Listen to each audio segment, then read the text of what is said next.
அஸ்ஸலாமு அலைக்கும் வரஹ்மத்துல்லாஹி வபரகாத்துஹு.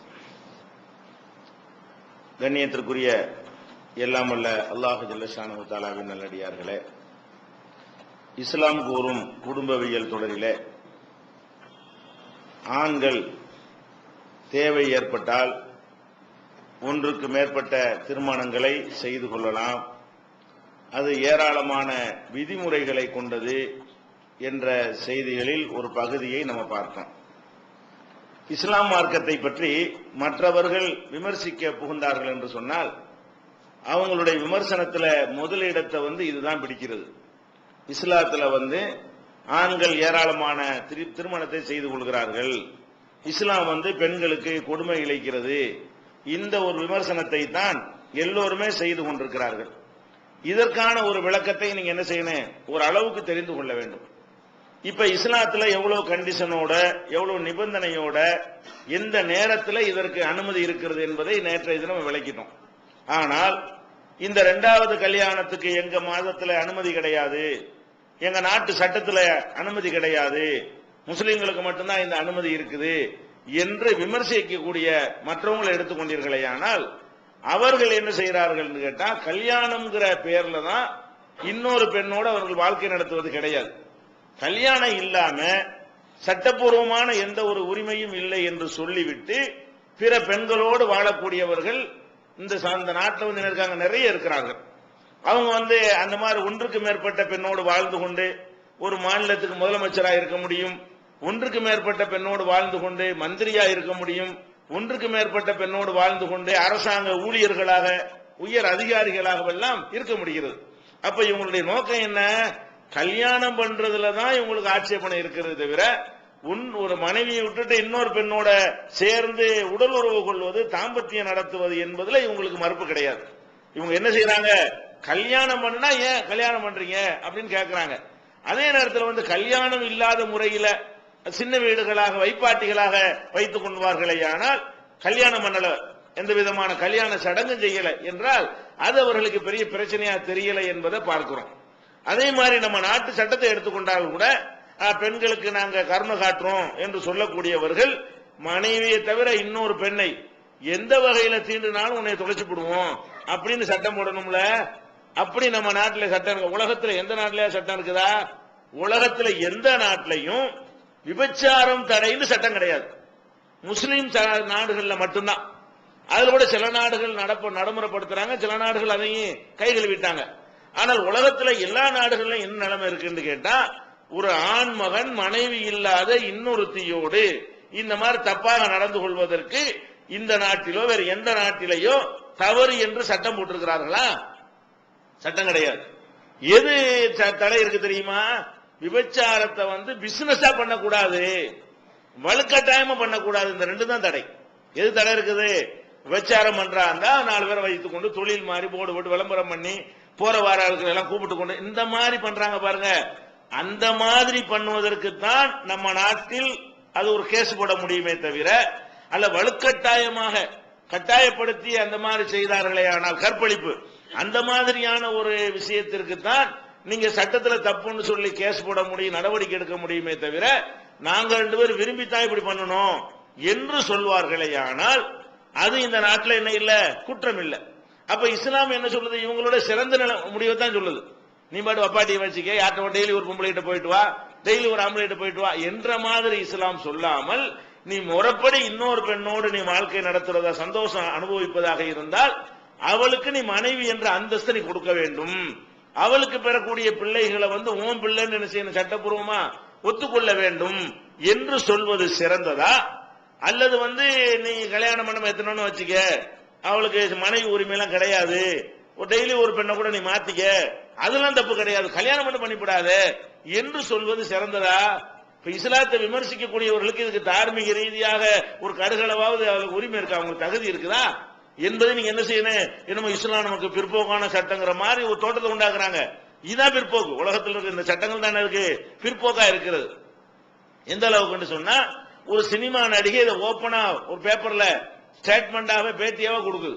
என்ன கொடுக்குறாங்க, நீங்கள் இந்த சுதந்திரம் கொடுத்து பெண்களுக்கு என்ன செய்யக்கூடாது, ஃப்ரீயா விட்டுறணும். எதுல ஃப்ரீயா விட்டுறணுமா? எப்ப வேண்டாலும் யாரோட வேண்டாலும் போய் சந்தோஷமா இருக்கலாம், அதை நம்ம தடுக்க கூடாது. அப்படிங்கிற கல்யாணத்தின் மூலமாகத்தான் அந்த சந்தோஷத்தை அடையணும் என்பது காட்டுமிராண்டித்தனம், அதெல்லாம் சுதந்திரத்தை பறிக்கக்கூடியது. இந்த கருத்துப்பட ஒரு நடிகை பேட்டி கொடுத்து அது பரபரப்பா போராட்டங்கள் கேசுகள் எல்லாம் போட்டு கடைசியா சுப்ரீம் கோர்ட்டுக்கு போனா சுப்ரீம் கோர்ட் என்ன பண்ணுது, அதுல என்ன தப்பு இருக்குங்குது. உலகம் பண்ணி அதுக்கு பெரிய ஆர்ப்பாட்டம்லாம் பண்ணி பெரிய கொந்தளிப்புலாம் பண்ணி தக்காளியை வீசி முட்டையை வீசி அந்த மாதிரிலாம் பண்ணினாங்க ஒரு பக்கம். கடைசியில் கோர்ட்டுக்கு போனா என்ன செய்ய சுப்ரீம் கோர்ட்டு, அதுல என்ன தப்பு, எந்த சட்டத்தில் நாங்க தப்புன்னு சொல்றது? விரும்பினபடி நடந்து கட்டாயப்படுத்திட்டாங்க, அவங்க உரிமை தானே. விரும்பின ஆம்பளை விரும்பின பொம்பளை போறது எந்த சட்டத்தின்படி நாங்க தப்புன்னு சொல்றது? அவங்களும் சொல்லி குத்தம் இல்ல, சட்டம் அப்படி இருக்குது. சுப்ரீம் கோர்ட் சொல்லுதுன்னா சுப்ரீம் கோர்ட் சட்ட புஸ்தகத்தை பாக்குது, சட்ட புஸ்தகம் எப்படி இருக்குது தப்பு இல்லைன்னு சொல்லுது. அப்ப இவங்க என்ன செய்யறாங்க, அட தேவைக்கு நிறைய கண்டிஷனோட நீ விபச்சாரம் பண்ணாம கல்யாணம் பண்ணிக்கிறான்னு இஸ்லாம் சொன்னா அது பிற்போக்கம். எது பிற்போக்கம் இல்லையா? நீ கல்யாணம் பண்ண யாரோட வேணாலும் எப்படி வேணாலும் போ, என்ன வேணாலும் நோய்களை உண்டாக்கிக்க, இந்த ஒரு நெறிமுறை இது கிடையாதுன்னு சொன்னா அதுக்கு பேர் முற்போக்கு. பாத்தீங்களா? அப்ப இஸ்லாத்தை விமர்சிப்பதற்கு எந்த விதமான அருகதையும் என்ன இல்ல, இவர்களுக்கு உலகத்துல யாருக்கும் கிடையாது. நம்ம சட்டம் இப்படிலாம் போறாங்க, ஆம்பளைகள் இப்படிதான் இருக்கிறாங்க, பெண்கள் அந்த மாதிரி சில பேர் வீடுகளில் நடந்து கொள்ற காரணத்தினால அவன் வேற மாதிரி போறான். அப்படி போறக்கூடியவனுக்கு என்ன பண்றோம், நீ கல்யாணம் பண்ணிக்கடா, முறைப்படி என்ன செய்யுங்க, அவளுக்கு மனைவிங்கிற அந்தஸ்தை கொடுறான்னு சொல்றது இதுதான் புரட்சி, இதுதான் முற்போக்கான சட்டமே தவிர இதுல விமர்சிக்கிறதுக்கு ஒண்ணுமே கிடையாது. இன்னும் சொல்ல போனா நம்ம நாட்டில் தேசிய மகளிர் ஆணையம் ஒன்று இருக்கிறது. அதாவது இந்த மகளிர் உரிமையெல்லாம் பறிக்கிறாங்க, அவங்களுடைய உரிமைகளை பேணுவதற்காக வேண்டி அரசாங்கத்திலிருந்து என்ன பண்ணிருக்கிறாங்க, சிறுபான்மை கமிஷன், அந்த கமிஷன் இந்த கமிஷன் போடுற மாதிரி மகளிர் கமிஷன் ஒன்று இருக்கிறது. அது தேசிய இந்திய அளவுல மத்திய அரசாங்கத்தினுடைய அங்கீகாரத்தோட அவங்களுக்கு ஒரு அந்தஸ்தோடவும் தேசிய மகளிர் கமிஷன் வச்சிருக்கிறாங்க. இந்த கமிஷனுடைய வேலை என்ன தெரியுமா, பெண்கள் உரிமையை பத்தியே பேசுவது, அதை பத்தியே சிந்திக்கிறது. எங்கேயாவது பெண்களுக்கு பாதிப்பு ஏற்பட்டோம்னு சொன்னா அதுக்கு எதிராக என்ன செய்யறது, குரல் கொடுக்கிறது. இந்த மாதிரி இருந்தாங்களா, ஆரம்பத்தில் ஒரு டைப்பா மகளிர் ஆணையம் கத்திக்கிட்டு இருந்தாங்க. கடைசி அந்த தேசிய மகளிர் ஆணையம் நாட்டு நடப்பையெல்லாம் பார்த்துட்டு கடைசி என்ன செஞ்சிருக்கிறாங்க, இப்ப ஒரு சென்ற வருடம் மத்திய அரசாங்கத்துக்கு ஒரு ரெக்கமெண்ட் பரிந்துரை செய்யறாங்க. என்ன பரிந்துரை செய்யறாங்கன்னு கேட்டா, அதாவது ஒரு ஆண்மகன் இரண்டாவது மூணாவது திருமணம் பண்ணி கொண்டானையானால் அந்த மனைவிக்கு ஜீவனாம்சம் கொடுக்கணும், சட்டம் கொண்டு வரணுங்கிறாங்க. இதுதான் பிற்போக்குண்டாங்க. அதாவது மனைவின்னு ஏற்றுக்கொள்றது தப்பு. ஒரு மனைவி தான், இரண்டாவதுலாம் மனைவி கிடையாது, மூணாவதுலாம் மனைவி கிடையாது, அதுதான் புரட்சி, அதுதான் முற்போக்கு, அதுதான் பெண்களை பாதுகாக்கக்கூடியதுன்னு பேசிக்கொண்டு வந்த தேசிய மகளிர் பெண்களுக்கான ஒரு கமிஷன் என்ன பண்ணுது, அரசாங்கத்துக்கு பரிந்துரை செய்யறாங்க. இனிமே சட்டத்தை திருத்துங்க. எப்படி திருத்துங்க, இரண்டாவது பொண்டாட்டின்னு ஏத்துக்கிறங்க, மூணாவது பொண்டாட்டின்னு ஏத்துக்கிறங்க. அதாவது விமர்சிக்கலாம், விமர்சி முடிச்சுட்டு கடைசியா இங்க வந்துடுறாங்க, எங்க இஸ்லாம் சொல்றபடி செஞ்சிருங்க, மனைவின்னு சட்டப்பூர்வம் ஆக்கிப்படுங்க அப்படிங்கிறாங்க. குற்றவியல் சட்டத்தில் என்ன போடப்பட்டிருக்குன்னா, இது சட்டப்பூர்வம் இல்லாத உறவில் பிறந்தவன். இவங்க ரெண்டு பேருக்கு மத்தியில் உள்ள உறவு சட்டப்பூர்வமான, இவன் கணவன் என்றோ இவளை மனைவின்னு சொல்ல முடியாதுல்ல. அதனால சட்டப்பூர்வம் இல்லாத உறவு அது தப்பு கிடையாது, குற்றம் கிடையாது. அந்த கணவன் மனைவி இந்த மாதிரி சட்டக்கிரவுள்ள ஒன்னா நிப்பாட்ட இயலாது அப்படின்னு எழுதி வச்சிருக்கிறாங்க. தேசிய மகளிர் கமிஷன் சொல்லுது இந்த வார்த்தையை நீக்கணும். எந்த வார்த்தைய, பப்பாட்டி வச்சுக்கிறத சட்டப்பூர்வம் இல்லாத உறவுன்னு சொல்றீங்களா, அதை மாத்திவிட்டு அதையும் சட்டப்பூர்வமான உறவுன்னு சொல்லணும். அதான் கல்யாணம். அதை பொறுத்தவன் கல்யாணம் பண்ணிட்டான், இன்னொருத்த வப்பாட்டியை வச்சுக்கிட்டான், அதையும் பொண்டாட்டின்னு சொல்லணும், கல்யாணத்தில் சேர்த்துடணும்னா அப்ப நீனும் தானே ஒன்றுக்கு மேல கல்யாணம் பண்ணணுங்கிற. பெண்களுடைய உரிமைக்குன்னு போராடுறதுக்கு புகுந்து விட்டு அதுக்குன்னு ஒரு கமிஷனையும் போட்டு அதுக்குன்னு ஆராய்ச்சி பண்ணி நாட்டு நடப்பெல்லாம் யதார்த்தத்தை புரிஞ்சுக்கிட்டோம்னு என்ன பண்ணிட்டாங்கன்னு கேட்டா, 14 நூற்றாண்டுக்கு முந்தைய இஸ்லாம் என்ன ரெக்கமெண்ட் பண்ணுதோ அதுதான் பண்றாங்க. 14 நூற்றாண்டுக்கு முந்தைய இஸ்லாம் என்ன ரெக்கமெண்ட் பண்ணுது, மனைவி விட்டு இன்னொருத்தியை போய் நாடுறதா இருந்தா பொண்டாட்டி தான் நீ நாட வேண்டும், மனைவிங்கிற முறையில் இல்லாம இன்னொருத்தி நீ நாடக்கூடாது. இதான் இஸ்லாம் சொன்ன ரெக்கமெண்ட் உலகத்துக்கு. இஸ்லாம் சொன்ன இந்த பரிந்துரையை பிற்போக்குன்னு சொன்னவர்கள் இப்ப என்ன பண்றாங்க, அதை கொண்டு வாங்குறாங்க. அதை யார் வாயில சொல்ல வைக்கிறான், இதே முற்போக்கு பெண்களை வைத்து சொல்ல வைக்கிறான். அவங்களுக்கு நியமிக்கப்பட்ட ஆணையத்தை வைத்து என்ன செய்யறான், அல்லாஹ் வெளிப்படுத்துகிறான். அப்ப இவங்களுக்கு இப்ப என்ன சொல்ல வந்துட்டாங்க, இது சட்டப்பூர்வம் இல்லாத உறவுன்னு சொல்லக்கூடாது, பொண்டாட்டியும் பொண்டாட்டி தான், பப்பாட்டியும் பொண்டாட்டி தாங்கிறான். வேற என்ன சொல்ல வர, என்னது, அதையும் பொண்டாட்டிங்கிற அந்தஸ்தை கொடுங்க, மனைவிங்கிற அந்தஸ்தை கொடுங்க, அவங்களுக்கு பிறக்கக்கூடிய பிள்ளையும் அவனுடைய பிள்ளைன்னு ஒத்துக்கொள்ளுங்க. அதான் இந்த பெண்ணை பாதிக்க, அவங்க இப்ப முதல்ல பேசும்போது பொண்டாட்டி பாதிக்கப்படுறா, பெண்ணுரிமை பாதிக்கப்படுதுன்னு கத்துனாங்க. இப்ப என்ன பண்றாங்கன்னா, அப்ப நாங்க ரெண்டாவது பொண்டாட்டி பாதிக்க போறோம், அதுக்கு என்ன சொல்றீங்கன்னு பொம்பளை எல்லாம் போனவன, ஆமா இன்னொரு பகுதி இருக்கு, ஒரு பக்கத்தை பார்த்துக்கிட்டு ஒரு நாள கத்தி இருக்கிறோம். இவ்வளவு நாளா நம்ம பெண்ணுரிமை எல்லாம் புரட்சி பேசணும் எதை பார்த்துக்கிட்டோம், இந்த முத மனைவி பாதிக்கப்படுறான்னு கத்திக்கிட்டு இருந்தோமே, இந்த ரெண்டாவதா கட்டுறான் அதுவும் பொண்டாட்டி தானே, அதுவும் பொம்பளை தானே, அவளுடைய வாழ்றான்ல, அவளும் புள்ள பெறான்ல, அந்த பிள்ளைக்கு அப்பம் இல்லைன்னு ஆகுத, அந்த பிள்ளைக்கு சொத்துரிமை இல்லைன்னு ஆகுத, இவன் மண்டையை போட்டான்ல, இவன் சொத்துல வந்து இவளுக்கு பங்கு இல்லைன்னு ஆகுத, அப்ப அந்த பெண்ணு பாதிக்கப்படுறாள் பஞ்சாயத்து வந்தவன, ஆமா ஒன் சைடு பார்த்துல எத்தனை நாளா கத்திக்கிட்டு இருந்திருக்கோம், இன்னொரு சைடையும் அதுவும் பொம்பளை தானே, அதையும் பார்க்கணுமே சொல்லி, இதுதான் அல்லாவுடைய மார்க் அன்னைக்கே பார்த்துருச்சு. மனுஷன் லேட்டு தான் வணங்குவான், படைச்சவனுக்கு எல்லாம் தெரியும்ல. அவன் கரெக்டா 14 நூற்றாண்டு காட்டு முன்னாடி காலத்துல ஒரே பட போட்டுவிட்டான். சரியா? அதனால இவங்க என்னத்தை போட்டு விமர்சனம் பண்ணனாலும் இஸ்லாமிய இந்த சட்டத்தை வந்து நம்ம பிற்போக்கு நினைச்சிடக்கூடாது. இதுதான் கரெக்ட், இப்படிதான் நடக்கும். இல்லாட்டி விபச்சாரம் தான் பண்ணுவான், இல்லாட்டி சின்ன வீடு பாட்டுனா போவான், அவன் கடைசியா கல்யாணம் திரும்பிடுவான். நல்லா விளங்கிக்கிறங்க, இதை நீங்க விளங்கிக்கணும். இன்னும் சொல்ல போனா, டெல்லியில வந்து ஒரு வழக்கு நடக்கிறது, டெல்லி ஹைகோர்ட்ல. என்ன வழக்குன்னா, ஒருத்தன் இறந்து போயிட்டான். அவன் வந்து அரசாங்க ஊழியர். அரசாங்க ஊழியர்னா என்ன செய்யும், அவனுக்கு வந்து பணியில இருக்கும்போது இறந்தான்னு சொன்னா அவன் குடும்பத்துக்கு பென்ஷனும் வரும். அவன் பணியில இருக்கும்போது இறந்துட்டான்னு சொன்னா அவனுடைய வாரிசுக்கு ஒரு வேலையும் கிடைக்கும்.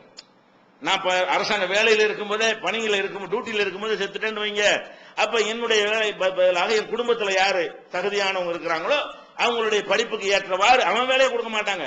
அந்த குடும்பத்துல படிச்சவன் இருந்து அவனுக்கு என்ன தகுதியில வேலை கொடுக்க முடியுமோ அந்த தகுதியில் என்ன செய்வாங்க, அந்த வேலை வாய்ப்புல அவனுக்கு ஒன்று முன்னுரிமை கொடுத்துருவாங்க. இந்த மாதிரி வந்து அவனுக்கு என்ன ஆச்சுன்னா, செத்து போனான்ல, அவன் ஒரு பொண்டாட்டி ஒண்ணு, இன்னொன்னு வந்து ஒரு அப்பாட்டி ஒண்ணு வச்சிருக்கான். யாரு? செத்து போனவன். இப்ப இந்த பென்ஷனும் வரும், அவனுடைய பென்ஷனு, அவனுடைய ப்ராவிடன்ட் ஃபண்ட் பிடிச்சு வச்சிருப்பாங்க இல்லையா, அந்த தொகைகள்லாம் என்ன செய்யும், அவன் குடும்பத்துக்கு வரும். அதை வரும்போது என்ன ஆகுதுன்னா, 2 பேரும் சேர்ந்து பஞ்சாயத்து ஆக்குறாங்க, எனக்கு தான் உனக்கு தாண்டு, நானும் பொண்டாட்டி தான் நானும் பொண்டாட்டி தான். இப்ப 2 பேரும் போய், இது முஸ்லீம் அல்ல, 2 பேரும் போய் பிரச்சனை ஆக்குறாங்க.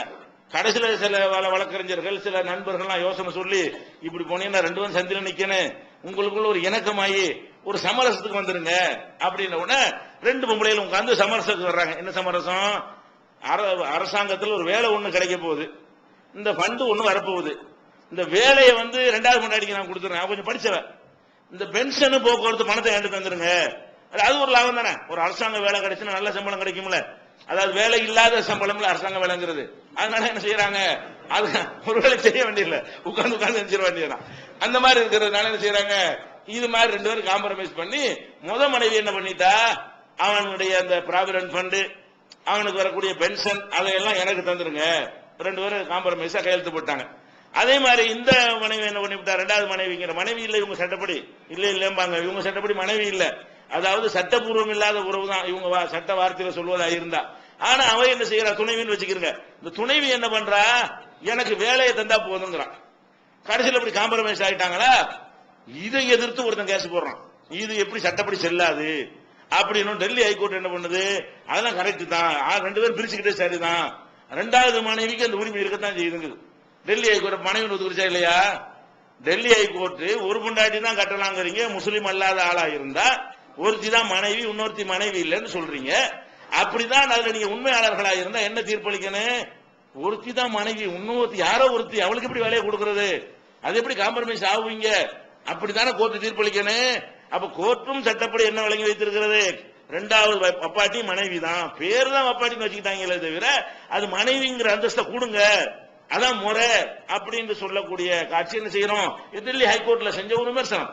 அப்ப இதெல்லாம் கவனத்தில் கொண்டு இந்த 2ஆம் திருமணத்திற்கு இஸ்லாம் சொல்லக்கூடிய விஷயம் இருக்குது, அது பிற்போக்கானது கிடையாது, பெண்களை கொடுமைப்படுத்துறதும் கிடையாது, பெண்களுடைய உரிமையை பறிக்கிறதும் கிடையாது, அறிவியலுக்கோ அறிவுக்கோ எதிரானதும் கிடையாது. உலகத்தில் மற்றவர்கள் இது சம்பந்தமாக வைத்திருக்கிற சட்டங்கள் இருக்க, அந்த சட்டத்தை விட பல 1000 மடங்கு சிறந்த சட்டமாகத்தான் நம்முடைய சட்டம் இருக்கிறது என்பதை நம்ம என்ன செய்யணும், தெளிவாக புரிந்து கொள்ள வேண்டும். அடுத்ததா என்ன, இது வந்து இந்த பலதார மனம் நாளைக்கு யாராவது கேட்டாங்கன்னா நீங்க ஆன்சர் பண்ணணும்ல, அதுக்காக வேண்டி இந்த சுருக்கமா இந்த விவரங்களை, இந்த புள்ளி விவரங்களை உங்களுக்கு தரப்பட்டிருக்கிறது. அடுத்ததாக இவ்வளவு கண்டிஷனுக்கு உட்பட்டு அது மாதிரியான மார்க்கத்துக்கு உகந்த நிலையில ஒருத்தன் 2வது கல்யாணம் பண்ணிட்டான். பண்ணின பிறகு அவன் எப்படி நடந்து கொள்ள வேண்டும், எல்லா பஞ்சாயத்தெல்லாம் ஆகி முதல் மனைவியும் ஒத்துக்கிட்டு சரி இருந்துட்டு போறாரு அப்படிங்கிற மாதிரி சொல்லி 2வது கல்யாணத்தை பண்ணி விட்டான்னு சொன்னா, அது பண்ணுவதற்கு கண்டிஷன் சொல்லியாச்சு, அந்த கண்டிஷன் எல்லாம் உட்பட்டு பண்ணிட்டான்னு சொன்னா அடுத்தவன் நடக்கக்கூடிய விதம் எப்படி இருக்கணும்? நூல் பிடிச்ச மாதிரி ரொம்ப நேர்மையா நடக்கணும். நபிகள் நாயகம் ஸல்லல்லாஹு அலைஹி வஸல்லம் சொல்றாங்க, இதாக்கான இந்த ரஜுல் இம்ராத்தானி, ஒரு மனிதனுக்கு 2 மனைவியர் இருந்து ஃபலம் யாதில் பைனஹுமா, 2 பேருக்கு மத்தியில சமமாக நீதி செலுத்தவில்லை என்று சொன்னால், நீதியாக நடக்கவில்லை என்று சொன்னால், ஜா யௌமல் கியாமத்தி வசிகுஹு சாகிதுன், அவன் இடுப்பு முறிந்தவனாக கூன் விழுந்தவனாக மறுமை நாள்ல வருவான். தனி அடையாளம். கரெக்டா நடக்கல, ஒரு பக்கம் சாஞ்சி தானே நடந்தான், ஒரு பக்கம் எல்லாம் சாய்ச்சிருவான். ஒரு பக்கம் சாஞ்சி நடக்கக்கூடியவனாக தனி அடையாளத்துல வருவான். அவன்லாம் யாருன்னு விளைவிக்கலாம்? இவன் எல்லாம் 2 பொண்டாட்டியை வச்சுக்கிட்டு நேர்மையா நடக்காதவன். இதுல 1999 தேரல் எல்லாம் அப்படித்தான் வரும். 2 பொண்டாட்டி வச்சுக்கலாம் செய்வான். 50 பேர் இப்படிதான் வரப்போறாங்க. பார்த்துக்கிட்டு இருக்கிறோம். இந்த 2 திருமணங்கள் செய்தவர்கள் கண்டிப்பா என்ன செய்யல, 2 மனைவியற்றையும் நேர்மையாக நீதியாக சமமாக என்ன செய்யல, நடக்கல என்பதை பார்க்கிறோம். இது திருமதியில் 1060வது ஹதீஸ்லையும் அபூதாவுதுல 1821வது ஹதீஸ்லையும் பதிவு செய்யப்பட்டிருக்கிறது. இன்னும் சொல்ல போனா எந்த அளவுக்கு இதுல உரிமை இருக்குன்னா, மனைவிமார்களை சமமா நடத்தணும்னு சொன்னா, நபிகள் நாயகம் ஸல்லல்லாஹு அலைஹி வஸல்லம் அவர்கள் ஊர்ல இருக்கும் பொழுது ஒவ்வொரு நாளைக்கு ஒரு வீட்டில் இருந்து கொள்வார்கள். அந்த தனியா கணக்கு வைத்துக் கொள்வார்கள். வெளியூருக்கு போறாங்கன்னு வைங்க, வெளியூருக்கு போறதுங்கிறதே இப்ப ரேரா நடக்கக்கூடியது. டெய்லியே வெளியூர் போயிட்டு இருப்பாங்க. டெய்லி வெளியூருக்கு போறாங்க என்ன செய்யலாம், ஒரு நாளைக்கு ஒரு மனைவி, இன்னொரு நாளைக்கு ஒரு மனைவியை கூட்டிட்டு போகலாம். இன்னைக்கு வெளியூருக்கு போனா 6 மாசம் கழிச்சு மறுபடியும் வெளியூர் போவாங்க. இதெல்லாம் யாவும் வச்சு லிஸ்ட் போட்டு டைரி போட்டுலாம் மெயின்டைன் பண்ண முடியாது. அதுக்காக என்ன பண்ணுவாங்க, ரசூல் ஸல்லல்லாஹு அலைஹி வஸல்லம் நிறைய கூட்டி வச்சுக்கிட்டு வெளியூருக்கு போகும் பொழுது ஒரு ஆளை தான் கூட்டிட்டு போக முடியும், எல்லாத்தையும் தூக்கிட்டு இழுத்துட்டுலாம் போக முடியாது. அதனால ஒரு சீட்டு குலுக்கி போடுவோம். யாரு பேர் வருது அவங்கள இதுல எல்லாரும் சேர்ந்து என்ன மனப்பூர்வம் ஒத்துக்கிறேன்னு என்று சொல்லி நபிகள் நாயகம் ஸல்லல்லாஹு அலைஹி வஸல்லம் என்ன செய்வாங்கன்னா, பிரயாணம் பண்ணார்களே ஆனால் ஒரு ஆளைத்தான் கூட்டி செல்ல முடியும் என்கிற நிலையில் என்ன செய்வார்கள், அந்த மனைவிமார்கள் பேரை பூரா போட்டு குலுக்கி எடுப்பாங்க. எந்த மனைவியின் பேர் வருகிறதோ அந்த மனைவி என்ன செய்யலாம், பிரயாணத்துல கூட போகலாம். அப்ப எல்லாருக்கும் சமம் இல்லாட்டா கூட சீட்டு குலுக்கி போட்டு தீர்மானிக்கும் பொழுது அவங்க திருப்தி அடைஞ்சிருவாங்க. நம்ம பேர் வரலாம் தானே, அந்த மனைவி பேர் வரலாம், இந்த யார் பேர் வந்தாலும் வரலாம். அந்த சீட்டு குலுக்குதல் என்பதுல ஒரு உரிமையை கொடுத்துட்டாங்க. நம்ம சீட்டை எடுத்துட்டு நம்ம பேர் வராடி நம்ம என்ன பண்றது அப்படின்னு எடுத்துக்கொண்டார்களே. ஆனால் இப்ப ஒரு மனைவி கூடுதலான கணவனோட நெருக்கத்தை காட்டினாலும் இது அநீதியில வராது. ஏன், குலுக்கல் முறையிலான நம்மளா ஒரு பாரபட்சமா நடக்கல, குலுக்கல் முறையில எல்லாரையும் கேட்டு வைத்துக் கொண்டு முடிவெடுக்கிற காரணத்தினால அந்த மாதிரி செய்யலாம். இது மார்க்கத்துல ஒரு பொதுவான பிரச்சனைகள் வரும்போது இப்படி நடந்து கொள்ளலாம். ஒரு 5 சட்டம் இருக்கிறது, 6 பேர் இருக்கிறாங்க, 6 பேரும் எனக்கு வேணுங்கிறாங்க, பிரிச்சு கொடுக்கணும். சட்டை இருக்குது 5 தான், மேற்கொண்டு ஒரு சட்டை வாங்க காசு இல்ல, சட்டை இல்ல கிடைக்கல, இதான் மொத்தமும் இருக்குன்னு வைங்க. அப்ப என்ன பண்றது, எப்படி தீர்க்கிறது? யாராவது ஒரு ஆளை விட்டோம்னு சொன்னா என்னை வேணும்னு புறக்கணிச்சுட்டாங்கன்னு சொல்லுவாங்க. இருக்கிறது 5 தான், யாரை புறக்கணிச்சாலும் யார ஒரு ஆளுக்கு இல்லைன்னு சொன்னாலும் அந்த இல்லாத ஆளு என்ன சொல்லுவாரு, என்னை மட்டும் வேணும்னு புறக்கணிச்சுட்டாங்க அப்படிம்பாங்க. ஏதோ யாரா இருந்தாலும் சொல்லத்தானே செய்வாங்க. 6 பேரையும் கூப்பிட வேண்டியது, 6 பேர் பட்டையும் கொடுக்குவோம், 5 சீட்டை எடுப்போம், 5 சீட்ல வர்றவங்களுக்கு சட்டையை கொடுத்துருவோம். யார் பேர் வரல உங்களுக்கு சட்டை இல்ல இப்படின்னு எடுத்துக்கிறோமான்னு கேட்கிறோம். சரின்றாங்க. இப்ப யார் மேல வருத்தப்படுவாங்களா? வருத்தப்படுவாங்க. இருக்கிறத தான் கொடுக்க முடியும். அந்த மாதிரி செய்வது தப்பு கிடையாது. அப்ப நபிகள் நாயகம் ஸல்லல்லாஹு அலைஹி வஸல்லம் அவர்கள் பிரயாணத்துல போனார்களே ஆனால் மனைவிமார்கள் பெயரை குலுக்கி போட்டு என்ன செய்வார்கள், அதை எடுத்து அவங்களை எதுக்கு இதெல்லாம் செய்யறாங்க, வெளியூர் போறோம் நீ வாமான்னு ஒரு ஆள் கூட்டிட்டு போயிட வேண்டியானே, அதுல கூட நமக்கு ரைட் இல்லைன்ற சொல்ல நினைக்கிறாங்க. என்ன நினைக்கிறாங்க, இது மனைவிமார்கள் சம்பந்தப்பட்ட விஷயமா இருக்கும் பொழுது ஒருவரை நம்மளா அழைத்து கொண்டு சென்று விட்டோம் என்று சொன்னா இன்னொரு மனைவி என்ன செய்வாங்க, நம்மளை நமக்குள்ள உரிமை பறிக்கப்படுகிறது, நம்மளை சரியா மரியாதை கொடுக்கல, நமக்கு சம உரிமை தரல நினைப்பாங்களா இல்லையா? அது வரக்கூடாதுங்கிறத நினைச்ச கூட்டிட்டு போயிடலாம். ஆனால் அவங்களுக்கு மற்றவங்களுக்கு அந்த எண்ணம் வரக்கூடாதுங்கிறதுக்காக வேண்டி இதுல எல்லாம் ரசூலுல்லாஹ் எது கவனமா இருக்கிறாங்க. இப்படிலாம் நம்ம இந்த மாதிரி சீட்டு குலுக்கி போட்டு அளவுக்குலாம் நம்ம 2 மனைவி வைத்திருக்கக்கூடியவர்கள் சரியா நடக்கிறாங்களா? இது நீங்க புகாரியில 2594, 2661, 2668, 2879 ஆகிய ஹதீஸ்களை இதை பார்க்கலாம். அதே மாதிரி 2 மனைவி இருந்தாங்கன்னா இங்க ஒரு நாள் அங்க ஒரு நாள் தங்குறோம்ல, இது நீங்க நினைச்சிடக்கூடாது இதெல்லாம் இளமையில ஒரு சந்தோஷமா மனைவியோட தாம்பத்தியத்தை அனுபவிக்கிறதுக்கு மட்டும் உள்ள நினைக்க கூடாது. நீங்க தளர்ந்து போய் கிளடு தட்டி போனாலும் சரி, அப்போ நீங்க என்ன செய்யணும், நீங்க இல்லறத்துல ஈடுபடாட்டாலும் சரி, அந்த கட்டத்தை தாண்டிட்டாலும் சரி, மனைவியோட கணவன் இருக்கிற அந்த நெருக்கம் அன்பு பொழிகிறது பாசமா இருப்பதுக்கெல்லாம் தேவைப்படுமா இல்லையா? வெறுமனே இந்த தாம்பத்தியத்துக்கு மட்டும் கிடையாது. வயசான காலத்துல ரசூல் ஸல்லல்லாஹு அலைஹி வஸல்லம் உடம்பே சரியில்லாம போயிட்டாங்க. எந்த அளவுக்கு சரியில்லாம போயிட்டாங்க, கடைசி காலம் நெருங்கிருச்சுங்கிற அளவுக்கு. உடம்பு சரியில்லாம போய் நிக்க முடியாம மூர்ச்சையாகி விழுந்து 2 ஆள் தோல்ல கையை போட்டு நடக்கிற அளவுக்கு எல்லாம் ஏற்பட்டு இந்த மாதிரி நிலையில வரும் பொழுது அவங்களுக்கு இந்த தாம்பத்திய பிரச்சனை எல்லாம் இருக்குமா? இருக்காது. அந்த நேரத்தில் என்ன செய்யறாங்கன்னு கேட்டா, உடம்பு சரியில்லைன்னா, இது உடம்பு சரியில்லாத ஒரு ஆள் ஒரு நாளைக்கு ஓடுறதுக்கு மாத்திட்டு இருக்கேமா? 10 வீடு 4 வீடு 4 கொண்டாட்டி, இங்க ஒரு மண்ணடியில ஒரு கொண்டாட்டி, திருவள்ளிக்கேணில ஒரு கொண்டாட்டி, அது மாதிரி புதுப்பேட்டில் ஒரு கொண்டாட்டி இருக்கிறவங்க, இவனுக்கு ஆள் உடம்பு சரியில்லாம இருக்கான், சந்தாக்களை தூக்கிட்டு போயிட்டு இருக்க முடியும்? இது முடிய மாட்டேன். ஆளு நல்லா திறமா இருந்தாலும் செய்யலாம், அங்க ஒரு நாள் போடான்னு சொல்லலாம், நோயாளியா கிடக்கலான்றீங்க. இந்த மாதிரி ஒருத்த மனுஷன் இருந்தான்னு சொன்னா இவனை எல்லா மனைவி மாற்றையும் சமமா இருக்கு சொல்ல முடியுமா? எந்த பக்கத்துல ஆஸ்பத்திரி பக்கத்துல இருக்குதோ, திடீர்னு டாக்டர்கள் வருவாங்களோ, வீடு வசதியா இருக்குமோ, அந்த இருக்கிற வீடு கவனிக்கக்கூடிய வசதியெல்லாம் இருக்குமோ, அதை தேர்ந்தெடுத்து கொண்டு ஏதாவது ஒரு இடத்துல இருந்து கொள்ளலாம். அப்படி இருந்தால் மற்றவங்கள்ட்ட பர்மிஷன் கேட்கணும். 2 மனைவி இருந்தாங்கன்னா என்ன செய்யணும்? ஒரு மனைவி வீட்டுல இருந்தா தான் அந்த காற்றோட்டமா இருக்கும், நோயாளிக்கு ஏற்ற மாதிரி இருக்கும், ஆஸ்பத்திரிக்கு பக்கத்துல இருக்கும். வேற ஒண்ணு தாம்பத்தியம் நடக்க போறது இல்ல. அவனே பெட்ல கிடக்குறான். பெட்ல கிடக்கக்கூடிய நிலம் வந்தா கூட அந்த நாள் அவங்களுடைய நாள். 2 மனைவி இருந்தால் ஒரு நாள் அவளுக்குன்னா ஒரு நாள் இவளுக்கு என்ற அளவுக்கு என்ன செய்யணும்? கரெக்டா அவன் நடக்க வேண்டும். அப்ப இந்த சாதாரண நோயாளியா போய் தங்கக்கூடிய நிலையில கூட அப்படி இருக்கணும் என்பதற்காகத்தான் நபிகள் நாயகம் ஸல்லல்லாஹு அலைஹி வஸல்லம் அவர்கள் இந்த கடைசியில உடம்பெல்லாம் முடியாம போய் 5 நாள் தான் மூத்தவருக்கு இருக்கு. இந்த மாதிரியான ஒரு கட்டம் நெருங்கக்கூடிய நேரத்தில் மனைவிமாரெல்லாம் கூப்பிட்டு, இப்படி ஒரு விட மாறிக்கிட்டுலாம் இருக்க முடியாது, ஏழை எனக்கு, நான் ஒரு வீட்டுல இருந்துக்கிறேன், ஆயிஷாவோட வீட்டுல நான் நினைச்சுக்கிறேன் இருந்துக்கிறேன், நீங்க எல்லாரும் பர்மிஷன் கொடுங்க அப்படின்னு எல்லா மனைவிமார்ட்டையும் பர்மிஷன் கேட்டு, அதுக்கு பிறகு ரசூல் ஸல்லல்லாஹு அலைஹி வஸல்லம் எங்க தங்குறாங்க? ஆயிஷா நாயி வீட்டுல தங்கி அங்கதான் மௌத்தாகுறாங்க. அப்ப ஏன் ஆயிஷா நாயி வீட்டுல அவங்க தங்கி மௌத்தானாங்கன்னு கேட்டா, மற்றவங்களுக்கு அநீதிலாம் கிடையாது. ஏன் அந்த மாதிரி நடந்தாங்க? எல்லா மனைவி அவங்களுடைய நிலைமையை பாக்குறாங்க. நமக்கு முடியாத நேரத்தில் ஒவ்வொரு வீடுக்கா போயிட்டு இருக்க முடியாது. ஒவ்வொரு நாளும் ஒரு வீட்டுல ஒவ்வொரு மனைவி நம்ம கணவரை கவனிக்கணும்னு ஆசைப்படுவாங்க. அந்த மாதிரியான வாய்ப்பு கொடுக்க நினைச்சாலும் நோயாளிங்கிற நிலையில் அவங்க நிலையிலையும் பார்க்கணும்ல. அவங்களுக்கு ஒவ்வொரு இடமா போறதுங்கிற கஷ்டமா இருக்குமா இல்லையா? அதையெல்லாம் கவனத்துல கொண்டு இந்த காலத்துல குறிப்பிட்ட நேரத்தில் மாத்திரை கொடுக்கணும், கரெக்டா அது மெயின்டைன் பண்ண வேண்டியதெல்லாம் இருக்கு. ஒவ்வொரு நாளைக்கு ஒரு இடத்துக்கு போனா மாத்திரை மாத்தி கொடுத்தா என்ன ஆயிருது? ஆனா ஒரு ஆள்கிட்ட கண்ட்ரோல்ல இருந்தா செய்யும், அது ஒழுங்கா அவரை கவனிச்சுக்கிடுவாங்க. இந்த மாதிரிலாம் இருந்துச்சுன்னு சொன்னா என்ன செய்யணுமா? பர்மிஷன் வாங்குங்கிறாங்க. நோயாளியா போய் படுத்த படுக்கையில் இருக்கும் போது ஒரு இடத்துல கூடுதலா தங்குறதுக்கு பர்மிஷன் வாங்கணும்னு சொன்னா, நீ திடகாத்திரமா இருந்துகிட்டு ஒரு கல்யாணத்தை பண்ணி 2வது கல்யாணத்தை பண்ணிவிட்டு இந்த முன்னாடி மறந்து விடுறியப்பா, இது என்ன நியாயங்கிறேன். இந்த மாதிரி நிலையில கூட நீ என்ன செய்யணும்? முடியல, சும்மாவது போய் அங்க போய் இருந்துட்டு வா, அவளுக்குரிய டேட் அது அப்படின்னு சொல்லி நினைக்கக்கூடிய ஒரு மார்க்கத்தில் இருந்து கொண்டு இவங்க என்ன செய்யறாங்க? 2வது 2 கல்யாணம் பண்ணவர்கள் எல்லாம் ஒண்ணு இங்கேயே கடந்துடுறாங்க, இல்லாட்டி அங்கேயே நினைஞ்சிடறாங்க, கடந்துடக்கூடிய காட்சியை பார்க்கிறோம். புகாரியில 198, 665, 2588, 3099, 4442, 4450 ஆகிய ஹதீஸ்ல புகாரியில இது நீங்கள் பார்க்கலாம். அப்ப இதுல என்ன வழங்குறோம்? பெண் மனைவிமார்கள் 2 பேர் இருந்தார்களே ஆனால் 2 பேருக்கும் இவன் விஷயத்தில் சமமான உரிமை இருக்கிறது. 2 பேரையும் எல்லா விஷயத்திலையும் சமமாக என்ன செய்யணும்? நடத்த வேண்டும் என்பதை இதுல இருந்து வழங்கிக் கொள்கிறோம். அதே மாதிரி நபிகள் நாயகம் ஸல்லல்லாஹு அலைஹி வஸல்லம் அவர்கள் எப்படி அவங்க நாட்களை பிரித்திருப்பாங்கன்னா, ஒவ்வொரு நாளைக்கு ஒரு மனைவி வீட்டுல இருப்பாங்க. ஆனால் சவுதா அவங்களுக்கு உள்ள நாள்ல மட்டும் ஆயிஷா நாயி வீட்டுல தங்கிக் கொள்வார்கள்.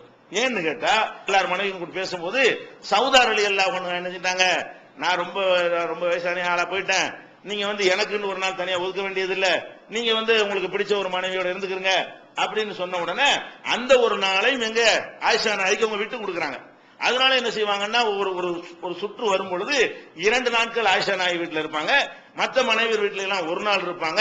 இப்படி எல்லாம் கணக்கு பண்றாங்க. அப்ப 2 கல்யாணம் சாதாரண விஷயமா? 2 கல்யாணங்கிற பண்ண இப்படிலாம் ஒருத்தனுக்கு நடக்க இயலும்டா தான் என்ன செய்யணும்? ஏற்கனவே உள்ள மற்ற காரணங்களும் இருக்கணும்.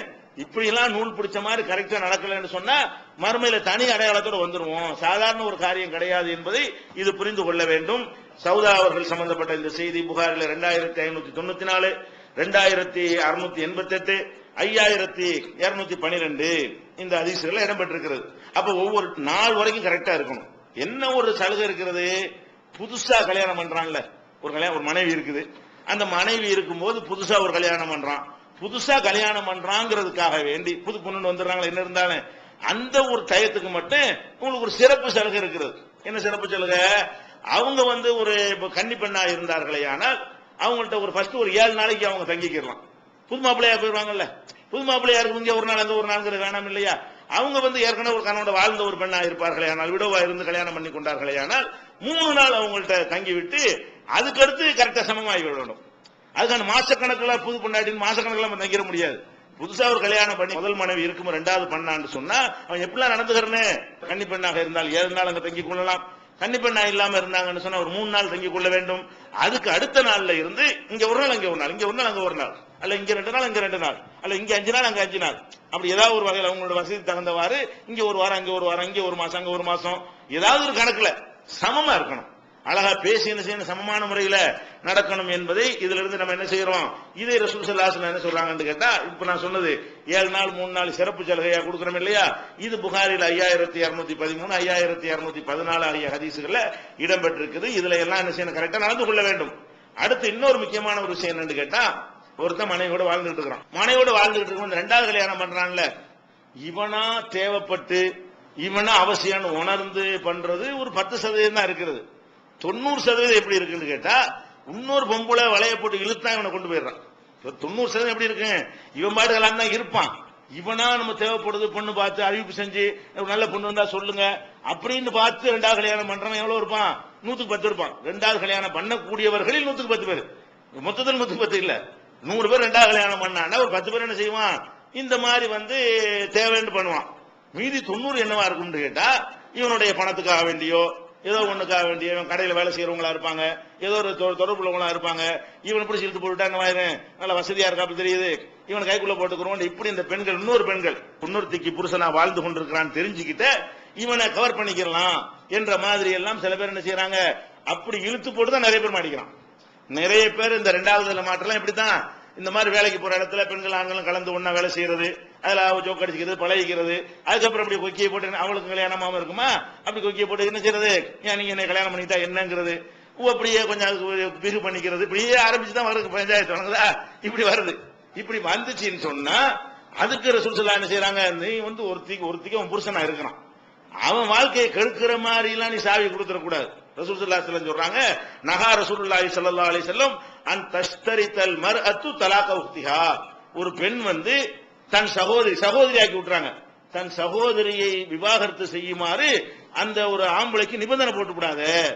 இவ என்ன செய்வா, நான் உன்னை கல்யாணம் பண்ணி முதல்ல இப்பதான் கல்யாணம் பண்ணிக்கல கேட்பா, அவன் ஒரு மாதிரியா ஒரு தயங்கி இங்கே கடைசி சரியுமானா அடுத்து இவத்துக்கு என்ன செய்வா, நான் கல்யாணம் பண்றான் உன் முத பொண்டாட்டி விட்டுப்படு, இப்பதான் ஆரம்பிப்பா, கொக்கியம் போடுவா, போட்டு கடைசியில் என்ன வாயிறேன், அவன் சரி இருண்டு அவனுக்கு ஒரு ஆசை வந்து செஞ்சுதான் தீரணுங்கிற அளவுக்கு உறுதி வந்துரும்ல, அந்த நேரத்தில் என்ன பண்ணுவா, அவளை விட்டாதான் நான் கல்யாணம் பண்ணிக்கிறேன்னு சொல்லி அவன் ஏற்கனவே அவனோட வாழ்ந்து சுகதுக்கங்கள்லாம் பங்கெடுத்துட்டு இருக்கா பாருங்க, அவளை காலி பண்ணுன்னு கேட்கக்கூடிய பெண்கள்லாம் இருக்கிறாங்க.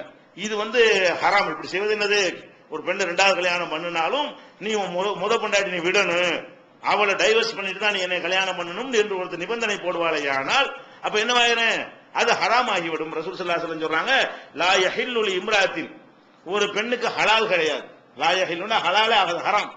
என்ன ஹலால் ஆகாது, தஸ்அலு தலாக உக்திஹா, தன் சகோதரியின் விவாகரத்தை கோரிக்கையாக வைப்பது அவளுக்கு ஹலால் இல்லை, ஹராமு. அவளுக்கு கிடைக்க வேண்டியது கிடைத்தே தீரும். இது புகாரில் 5152வது ஹதீஸில் இருக்கிறது. அது மாதிரி நஹா ரசூலுல்லாஹி ஸல்லல்லாஹு அலைஹி வஸல்லம் அன் தஷ்தரித்தல் மர்அத்து தலாக உக்திஹா, ஒரு தன் சகோதரியுடைய விவாகரத்தை டிமாண்டாக நிபந்தனையாக போடுவதை நபிகள் நாயகம் ஸல்லல்லாஹு அலைஹி வஸல்லம் அவர்கள் பெண்களுக்கு நினைஞ்சாங்க தடை செய்தார்கள் என்று புகாரில் 2727வது ஹதீஸில் இருக்கிறது. அப்ப இதே கருத்து வந்து 2140, 2723, 6601 ஆகிய ஹதீஸ் எல்லாம் பார்க்கிறோம். அப்ப இந்த 2வது கல்யாணத்துக்கு முன் வரக்கூடிய பெண்களுக்கு உள்ள ஒழுங்கு இது. முதல் மனைவிடைய ஒழுங்கு இல்ல, 2வது நான் பொண்டாட்டியா வர்றேன்னு ஒருத்தன் வர்றான்னு சொன்னா அவன் என்ன பண்ணிடக்கூடாது, நம்மளே இன்னொருத்தன் வாழ்க்கையில் நுழைஞ்சி அவங்களுடைய பங்கை குறைக்கிறோம், நம்ம அநியாயம் என்ன செய்யக்கூடாது, இவனை வந்து அங்கிருந்து பிரிச்சிடக்கூடாது, அவளை விட்டுட்டு நீ வந்துருன்னு சொல்லக்கூடாது, இந்த மாதிரி நம்ம டிமாண்ட் போடக்கூடாது என்பதெல்லாம் என்ன செய்யணும், அல்லாஹ்வை நம்பக்கூடியவர்களா இருந்தால், மறுமை நம்புறவங்களா இருந்தா, இஸ்லாத்தை மதிக்கக்கூடியவங்களா இருந்தா இதெல்லாம் கவனத்தில் கொள்ள வேண்டும். இதெல்லாம் 2ஆம் திருமணம் குறித்த செய்திகள். திருமணம்லாம் பண்ணியாச்சு, இடையில பிரச்சனை வருது, அதெல்லாம் வளைக்கியாச்சு, பிரச்சனை வராம வாழ்க்கை ஓடிக்கிட்டு இருக்குன்னு வைங்களா, மற்றவங்களுக்கு ஓடுங்கள. இந்த கேசுகளை தவிர இந்த குலா தலாக்கு இந்த மாதிரி ஆணு ஈலா இந்த மாதிரி பஞ்சாயத்துல மாற்றவங்க இல்லாம மத்த எல்லாருடைய வாழ்க்கை எப்படி ஓடிக்கிட்டு இருக்கு, சந்தோஷம் ஓடிக்கிட்டு இருக்குது. இதெல்லாம் என்ன லட்சத்துல ஒண்ணு இருக்கு, எத்தனை பேர் தலா குட்டின்னு கையை ஊத்துனா ஒரு ஆள் கூட இருக்க மாட்டாங்க, வணங்குதா. எத்தனை பேர் புருஷன் விட்டு குலா பண்ணிட்டீங்கன்னு ஒரு 1000 பேர் வச்சிருக்கா 2 பேர் கை தூக்குவாங்க, இது சின்ன சதவீதம். ஆனா சின்ன சதவீதமா இருந்தால் நமக்கு அது வந்துடலாம் இல்லையா? அதுக்காக தான் அந்த சட்டங்கள் சொல்லப்படுகிறது. நாளைக்கு நமக்கு அது ஏற்பட்டுடலாம் என்பதற்காக வேண்டி. மற்றவங்கள என்ன பண்றோம்? சந்தோஷமா தான் வாழ்ந்து கொண்டிருக்கிறோம். சந்தோஷமா வாழ்ந்து கொண்டிருக்கும் பொழுது இந்த குடும்பத்துல அதுக்கப்புறம் குடும்ப பிரச்சனை இது முடிஞ்சு வச்சுன்னு அர்த்தம் கிடையாது. அதுக்கப்புறம் என்ன ஆயிரும்? நம்ம பிள்ளைய பெறுவோம், அந்த பிள்ளைய வளர்க்கணும், பிள்ளைக்கு செய்ய வேண்டிய விஷயங்கள் இதெல்லாம் குடும்பவியல்ல சேர்ந்ததுதான். பெத்தோம் முடிச்சோம் ஆடு மாடு விட்டு போயிட முடியுமா? அதுக்குன்னு சில ஒழுங்குகள் சட்டத்திட்டங்கள்லாம் இருக்கிறது. முதலாவது அறிந்து கொள்ள வேண்டிய விஷயம் என்னன்னு கேட்டா, நம்ம ஒரு பிள்ளையை பெற்றோம் என்று சொன்னால் பெண்களுக்கு முக்கியமா புரிந்து கொள்ள வேண்டும், அந்த பிள்ளைக்கு தாய்ப்பால் கொடுக்கிறது மார்க்க கடமை. குழந்தை எப்படி ஒரு சமூகத்தை உருவாக்குற, ஒரு ஜெனரேஷனை உருவாக்குறதுக்கு தான் கல்யாணம் பண்றீங்க. சந்தோஷமா இருக்கிறதுக்கு மட்டும் பண்ணல. நமக்கு பிறகு இந்த மனித குலம் தலைத்து ஓங்கணும், நல்ல மக்களை நம்ம விட்டுட்டு போகணும், இந்த உலகத்துக்கு வாரிசுகளாக யார உருவாக்கிட்டு போகணும், நம்ம மூலமா உள்ள பிள்ளைகளை உருவாக்கிட்டு போகணும் என்பதற்காக வேண்டி திருமணம் செய்யக்கூடியவர்கள் குழந்தை பெற்ற பிறகு என்ன மாதிரி இப்ப நினைக்கிறார்கள் என்று கேட்டால், அதிகமான பேரு குழந்தைக்கு தாய்ப்பால் கொடுக்கிறது அவங்களுடைய அழகை கட்டான உடலை கெடுத்துரும், அழகை கெடுத்துரும் எவன் சொல்லி கொடுத்தான்னு தெரியல. இது யாரோ சொல்லி கொடுத்த அடிப்படையில் என்ன செய்யறாங்க? அழகு கெட்டு போயிரும் அதை பால் கொடுக்காம என்ன பண்றாங்க? மாட்டுப்பால் மாட்டுப்பால் குழந்தைக்கு ஒத்துக்கிறோமா? எப்படி கொஞ்சமாவது யோசிக்கிறோமா? நம்ம இந்த குழந்தையுடைய வயிறு என்ன, மாடுங்கிறது எப்படிப்பட்ட, அது என்ன மாதிரியா ப்ரொசீஜர் பண்றதுக்கா படைக்கப்பட்ட ஒரு படைப்பு. அதுக்குன்னு உருவாக்குற பால் இந்த குழந்தைக்கு உள்ள ஜீரண சக்திக்கோ அந்த குழந்தைக்கு தேவையான சக்தி எல்லாம் கொடுப்பதற்கோ உள்ளது ஆகுமா? ஒரு தாய்ப்பால் ஒண்ணு சுரக்குதுன்னு சொன்னா அதுல என்ன இருக்கு? ஒவ்வொரு தாய்ப்பாலும் அந்த இனத்திற்கு தேவையான அவ்வளவையும் தரக்கூடிய வகையில் அதுல எல்லாமே படைக்கப்பட்டிருக்கும். ஒரு மாட்டினுடைய பால் இருக்கு பாருங்களேன், அது கண்ணுக்குட்டிக்கு தேவையான எல்லாம் அதுல இருந்து கிடைக்கும். கண்ணுக்குட்டிக்கு என்னென்னலாம் தேவையோ அவ்வளவு எதுல அடங்கியிருக்கு? அதுல அடங்கி இருக்கிற மாதிரி படைச்சிருப்பான். இப்ப மனிதனுக்கு இந்த உடல் ஆரோக்கியம் அதெல்லாம் விடுங்க, மூளை வேணும்ல, மூளை வேணும், அதையும் டெவலப் பண்ணும். குழந்தை பிறக்கும் போது புத்திசாலியா இருக்குது, அறிவாளியா இருக்குதா? அதுக்கு பிறகுதான் என்ன செய்யுது? மூளை எல்லாம் டெவலப் ஆகுது. யாருன்னு தெரியாது, பார்த்தா கூட பேச தெரியல. அதுக்கு யாரும் அடையாளம் கண்டுக்கிறது இல்லை. கொஞ்சம் கொஞ்சமா தான் மூளை வளர்கிறது. அப்ப இந்த மூளையெல்லாம் வளர்வதாயிருந்தா வளர்வதற்கு தேவையான உணவு எதுலதான் இருக்கு? மனிதன் வரக்கூடிய பால் தான். அது இந்த ப்ரோக்ராம் பண்ணப்பட்டிருக்கும். அந்த பால்ல இருந்து என்ன இருக்கு? புத்திசாலியா வருவது, ஐக்கியூங்கிறாங்கல்ல, இந்த ஐக்கியூங்கிறது அறிவு வளரக்கூடிய தன்மைகள்லாம் எதுல இருக்கு? அந்த மனித இனத்திலிருந்து வரக்கூடிய பால் தான். அது மனித குழந்தைக்கு என்ன செய்யும்? அதுக்கு தேவையான ப்ரோக்ராம் எல்லாம் பண்ணப்பட்டிருக்கும். மாட்டுப்பால் இதெல்லாம் இருக்குமா? மாட்டுப்பால் என்ன இருக்கு? கொம்பு முளைக்கிறதுக்கு அது மாதிரி உள்ள விஷயம் அதுல இருக்குமே தவிர மனிதனுக்கு தேவையான மெட்டரால் இருக்குமா? அல்ல வச்சிருப்பான தேவையில்லை தானே. நம்ம என்ன யோசிக்கணும்னு கேட்டா, நம்ம வயிற்றுல இருக்கும் போது அல்ல அந்த குழந்தைய நமக்கு என்ன செஞ்சான்? உள்ள வச்சே வளர்த்தான், தேவையான எல்லா ப்ரோக்ராம் பண்ணுனா. வெளியே வந்த பிறகு என்ன செய்யறான்? அதுக்கு குழந்தைகள் சின்ன வயசுல என்ன மாதிரி கொடுத்தால் அது நல்லா இருக்கும் என்பதற்காக வேண்டி இந்த பாலுங்கிற உற்பத்தியாக வைக்கிறான். இல்லாட்டி என்னவாயிரும்? கடைகள்ல தான் அந்த உணவுகளை வாங்கி கொடுக்கணும்னு வந்துருச்சுன்னு சொன்னா குழந்தை செத்து போய் நம்ம தாங்கிக்கிறோம். குழந்தை உணவுல போய் கலப்படம் பண்ணி தகுதி இல்லாதெல்லாம் கொடுத்தானா குழந்தை தாங்குமா? இப்படிலாம் வரக்கூடாது இருக்கா? எல்லாம் என்ன பண்றான்? அதான் ஏழைகளா இருக்கிறாங்கன்னு வைங்க, அவங்களுக்கு இந்த தாய்ப்பாலுங்கிறத எல்லாம் எடுத்திருந்தான்னு ஒரு பேச்சுக்கு பிறந்தவன குழந்தைக்கு தேவையான கடையில தான் வாங்கி கொடுக்கணும் அப்படின்னு எல்லாம் படைச்சிருந்தான்னு சொன்னா ஏழை விட்டு பிள்ளை எல்லாம் செத்து போயிருமே. குழந்தை என்னத்தை வாங்கி கொடுக்க காசு இல்லாட்டி இவங்க பட்டினே கூட கணக்குருவாங்க. ஆனா அந்த குழந்தைக்கு தேவையான உணவு ஏழையா இருந்தாலும் கிடைக்கணும், பணக்கார வீடா இருந்தாலும் கிடைக்கணும் என்பதற்காக வேண்டி எல்லாம் என்ன பண்றான்னு கேட்டா, அவங்க பாடியில இருந்து அதை உற்பத்தி பண்றான். அவங்க உடம்புல இருந்து என்ன செய்யறான்ல? உற்பத்தி பண்ணி கொடுக்கறான். அப்ப அல்லாஹ் இதை உற்பத்தி பண்ணி தர்றான்னு சொன்னா, இருக்க தர்றான்னு சொன்னா அது அவங்க அந்த குழந்தைக்கு உள்ளது, குழந்தையுடைய ஹக்கு, அது குழந்தைக்கு தேவை என்கிற அடிப்படையாக வழங்கணுமா இல்லையா? அல்லாஹ் திருமலை குர்ஆன்ல நமக்கு எப்படி கட்டளை இடுறான்னு கேட்டா, உல் வாலிதாத்து யுர்லிஉன அவுலாதஹுன்ன ஹவுலைனி காமிலைனி, தாய்மார்கள் தங்களுடைய குழந்தைகளுக்கு முழுமையாக 2 ஆண்டுகள் பால் ஊட்ட வேண்டும். பால் ஊற்ற எவ்வளவு காலம் பால் ஊட்டணும்? 2 வருஷம் வரைக்கும் தாய்ப்பால் ஊட்டினாதான் அந்த குழந்தை முதல்ல மார்க்க கடமை. அதனால நன்மைகள் அப்புறம் சொல்றேன். தாய்ப்பால் ஊட்டுவது என்னது? அல்லாஹ்வுடைய கட்டளை என்ன? நீ புள்ளன்னு பெத்தேன்னு சொன்னா 2 ஆண்டுகளுக்கு என்ன செய்யணும்? பிள்ளைக்கு தாய்ப்பால் ஊட்ட வேண்டும் அப்படின்னு நல்லா சொல்றான். விஞ்ஞானிகள் இப்ப என்ன செய்யறாங்க? பிசாலுஹு ஃபி ஆமைன், இது 2233 இருக்கிறது. 31:14 அல்லாஹ் சொல்லி காட்டுகிறான், பிசாலுஹு ஃபி ஆமைன், பால் குடியை மறக்கடிப்பது 2 ஆண்டுகளில். அதுல 2 வருஷம் பால் ஊட்டணுங்கிற அதுவும் அதே அர்த்தம் தான். பால் கொடுப்பதை மறக்கடித்தல் எப்ப? 2 ஆண்டுகளில் தான் பாலை மறக்கடிக்கணும். அது வரைக்கும் நீங்க என்ன செய்யணும்? பால் கொடுக்க வேண்டும் என்று அல்லாஹ் சொல்லி காட்டுகிறான். அப்ப பால் கொடுக்கிறதுங்கிறது ஒரு மார்க்க அடிப்படையிலான ஒரு கடமை என்பதை நம்ம புரிந்து கொள்ள வேண்டும். இது அதே போல நபிகள் நாயகம் ஸல்லல்லாஹு அலைஹி வஸல்லம் அவர்களை கனவின் மூலமாக ஒரு வானவர் அழைச்சிக்கிட்டு போறாங்க. அழைச்சிக்கிட்டு போகும் பொழுது மறுமை நாள்ல நடக்கும் இல்லையா அந்த வேதனைகள் என்னென்ன இருக்கோ அதுகளெல்லாம் அப்பவே எடுத்து காட்டப்படுது. அப்படி காட்டப்படும் பொழுது பலவிதமான ஆட்களை பாக்குறாங்க. விபச்சாரம் செஞ்சவன், வட்டி வாங்கினவன், ஒவ்வொரு வகையான ஆட்களும் கஷ்டப்படுறத பாக்குறாங்க. அந்த மாதிரி அவங்க பார்த்த காட்சியில ஒரு காட்சி என்னன்னு கேட்டா, பெண்கள், சில பெண்களுடைய மார்பகங்கள்ல பாம்பு கொட்டி கொண்டே இருக்கிற மாதிரி பாக்குறாங்க. இது ஏன், இவங்க யாரு, ஏன் இப்படி இருக்கிறாங்கன்ற சொல்ல விளக்கம் கேட்கிறாங்க. அப்ப என்ன செய்யறாங்க, இவர்கள் தான் தங்கள் குழந்தைகளுக்கு பாலூட்ட மறுத்த பெண்கள், பாலூட்டாமல் இருந்த பெண்கள், அவங்களுக்கு இந்த மாதிரியான ஒரு தண்டனை அவர்களுக்கு வழங்கப்படும் என்று நபிகள் நாயகம் ஸல்லல்லாஹு அலைஹி வஸல்லம் அவர்களுக்கு கனவின் மூலமாக என்ன செய்யப்படுகிறது, எடுத்து காட்டப்படுகிறது. நபிமார்களுடைய கனவுலாம் வஹி. நபிமார்களுக்கு அல்லாஹ் கனவுல ஒண்ணு காட்டினான்னு சொன்னா அது ஒரு மெசேஜ் அல்லாஹ்வா சொல்றான்னு அதுக்கு அர்த்தம். அப்ப இந்த மாதிரியான தண்டனை இருக்கிற ஒரு விஷயம் இப்னு ஹுஸைமாவுல இது ஒரு ஆதாரப்பூர்வமான ஹதீஸாக பதிவு செய்யப்பட்டிருக்கிறது. அப்ப இந்த மாதிரியான ஒரு மார்க்க கடமை என்பது நீங்க என்ன ஃபர்ஸ்ட் விளங்கிக்கணும். குழந்தை இருக்குல்ல, இந்த குழந்தை நிறைய குழந்தைகள் நீங்க பாத்தீங்கன்னா தாய்ப்பால் கொடுக்கப்படாமல் வளர்த்தாங்கன்னு சொன்னா, போதுமான அளவுக்கு தாய்ப்பால் கொடுக்காம வளர்த்தார்கள் என்று சொன்னால் அந்த குழந்தைகளுக்கு ஆஸ்துமா வருவதற்கு வாய்ப்பு அதிகம். ஆஸ்துமா வர்ற குழந்தைகளை பூரா எடுத்து ஆய்வு பண்றான். ஆஸ்துமா இருக்குல்ல, அந்த நோய் வந்தவங்க, அந்த மாதிரி பெரிய ஆட்களை வந்தவங்களை ஆய்வு பண்ணி அவங்களுடைய பூர்வீகத்தை பத்தி விசாரிக்கிறான். விசாரிச்சா அதுல உள்ள ஆட்கள், அதிகமான ஆளுக்கு தாய்ப்பால் கொடுக்கப்படாத ஆளுக்கு, ஆஸ்துமா வந்த ஆட்கள் எடுத்து மொத்தவங்களுக்கு வரும் குறைவு 95% எந்த அளவுக்கு இருக்குன்னு கேட்டா, தாய்ப்பால் குடிக்காதவர்களுக்கு தான் இந்த ஆஸ்துமா வருது. அப்ப என்ன வழங்கனே, நோய் எதிர்ப்பு சக்திகளை என்ன செய்யும், அது நல்லா உருவாக்கி வைத்துக் கொள்ளும் தாய்ப்பால் கொடுக்கிறது. இந்த ஒரு நம்ம புள்ள ஆரோக்கியம், ஆஸ்துமா நோய் இல்லாமல் இருக்கணும்னா இது அவசியம் என்பது விளங்கிடணும். அதே மாதிரி குழந்தைகள் வேற தாய்ப்பால் இல்லாத உணவு கொடுத்தீங்கன்னு சொன்னா குழந்தைகளுக்கு ரொம்ப கூடுதல் சதை போட்டுரும். குழந்தைகள் கொழுக்கு முழுக்கு கூடுதலா அதிகமான சதை போடுறது பார்க்க நல்லா இருக்கு நீங்க நினைக்கிறீங்க. அளவுக்கு அதிகமா சதை போடுவது அந்த குழந்தையை பாதிக்கும். குழந்தையிலே மன அழுத்தம் உண்டாயிரும். தனக்கு தாங்க இயலாத, அதுக்குன்னு தாங்கிறதுக்கு ஒரு வெயிட் இருக்கு இல்லையா. ஒரு குழந்தைங்கிற பெரிய ஆட்களுக்கு கொஞ்சம் வெயிட் போச்சுன்னா மாடியில ஏற முடியலைங்கிற, இறங்க முடியல பாக்குறோமா இல்லையா. அந்த ஹைட் அந்த வெயிட்டுக்கு தகுந்த சதுதான் இருக்கணும். குழந்தைகள் அவங்க வயசுக்கு தகுந்த மாதிரி ஒரு குறிப்பிட்ட இடம் டாக்டர் ரெக்கமெண்ட் பண்ணுவாங்க. இந்த உயரம் இந்த அளவுக்கு எவ்வளவு இடம் இருக்கணும்னு சொல்லி அந்த கணக்குல இருந்தால் பிரச்சனை இல்லை. கூடுதல் எடை போடுவது அந்த குழந்தைக்கு என்ன இருக்கு, டெய்லி இந்த லக்கேஜ் குழந்தைகள் எல்கேஜி அனுப்ப பேக்கோட தூக்கி போடுறோம்ல, அது மாதிரி ஃபீலிங் ஆகும். இப்படி தூக்கிட்டு திரியிறோமே, அப்ப நடக்கிற லேட் ஆகும், பெரிய சின்ன வயசுல டென்ஷன் ஆகி போய் மன அழுத்தம் குழந்தைகளே உண்டாகி போயிடும். எதுக்கு எடுத்தாலும் கோவப்படுற மாதிரியும், எதுக்கு எடுத்தாலும் ஆத்திரப்படுற மாதிரியும், அந்த மாதிரி எல்லாம் உண்டான என்ன வயிறு ஒரு பலவிதமான ஒரு டென்ஷனுக்கு குழந்தைகள் ஆளாயிரும். ஃப்ரீயா அந்த குழந்தைகள் அது மூளை வேலை செய்யாதுல, மூளை வளர்ச்சி எல்லாம் பாதிக்குமா இல்லையா. அப்ப அதிகமான எடை போடுவதற்கு காரணம் என்னன்னு சொல்றான்னு கேட்டா, தாய்ப்பால் அல்லாத உணவுகள் அதிகமாக கொடுப்பதுதான். அந்த பால் குடிக்கிற பருவத்தில் தாய்ப்பாலை கொண்டேதான் போதுமாக்கணும்.